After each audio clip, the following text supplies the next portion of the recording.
Bonjour à toutes et à tous. Continuons notre cours sur le stockage d'hydrogène sous forme solide. Cette fois-ci, on va parler du stockage d'hydrogène par adsorption chimique. Cette présentation sera divisée en trois parties, commençant par la présentation du stockage d'hydrogène par chimie-sorption. Puis, on va passer au stockage d'hydrogène dans des matériaux poreux ou nanoporeux.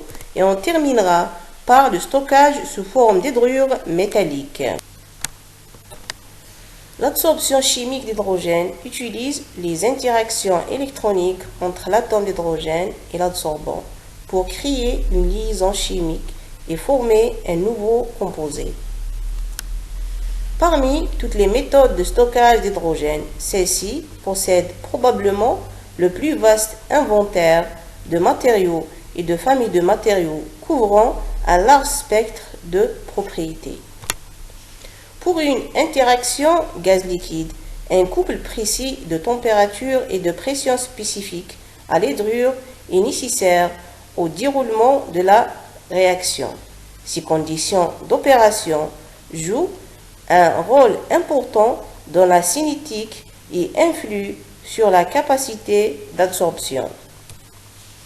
La recherche vise donc à optimiser ces propriétés pour rendre les hydrures accessibles à des applications pratiques.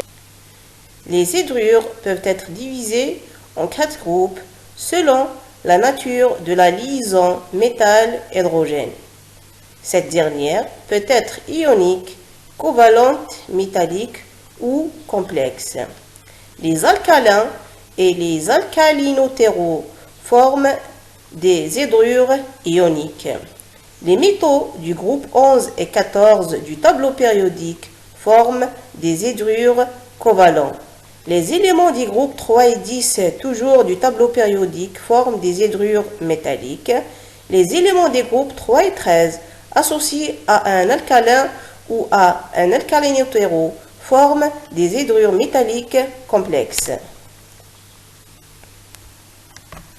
Stockage dans des matériaux poreux ou nanoporeux. Matériaux carbonés. Plusieurs groupes de recherche ont signalé que les matériaux carbonés poreux, comme le charbon actif et les nanotubes du carbone, présentent une grande capacité de stockage liée à la quantité et à la taille des pores. Ces composés sont de bons candidats pour le stockage réversible de l'hydrogène par fission-sorption.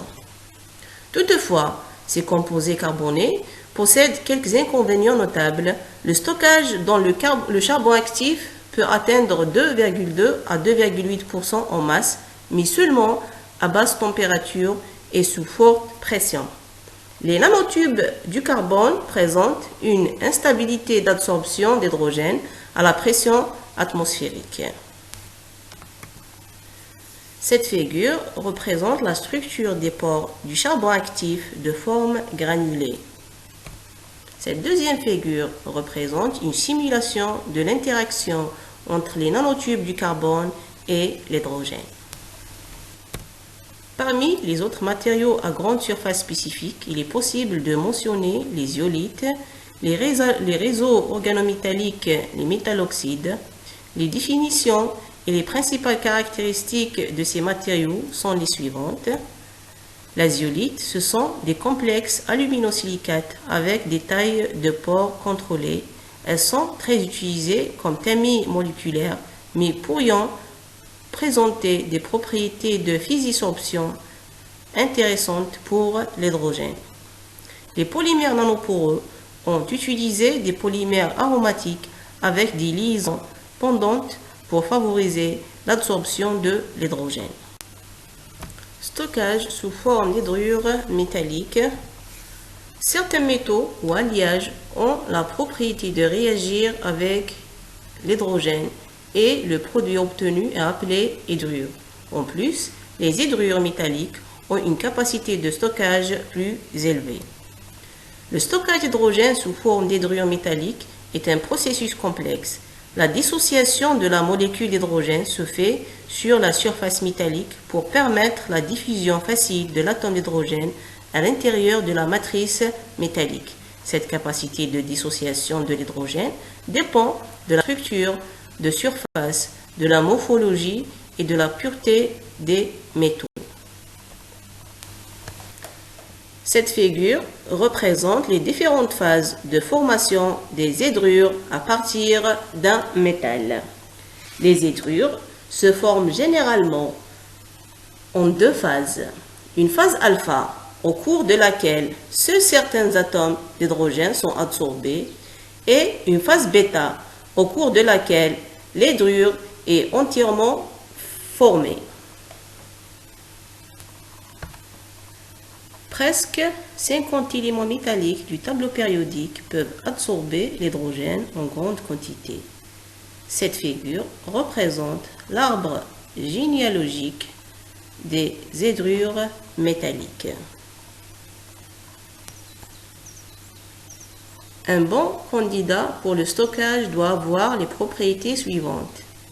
Une grande capacité de stockage d'hydrogène par unité de volume et par unité de masse, une faible température de dissociation, une bonne réversibilité, une cinétique de réaction rapide, une perte d'énergie limitée au cours de charge et de décharge de l'hydrogène, une grande stabilité vis-à-vis de l'oxygène et de l'humidité, des matières premières recyclables, un faible coût de matières premières et des processus de recyclage et une sécurité élevée.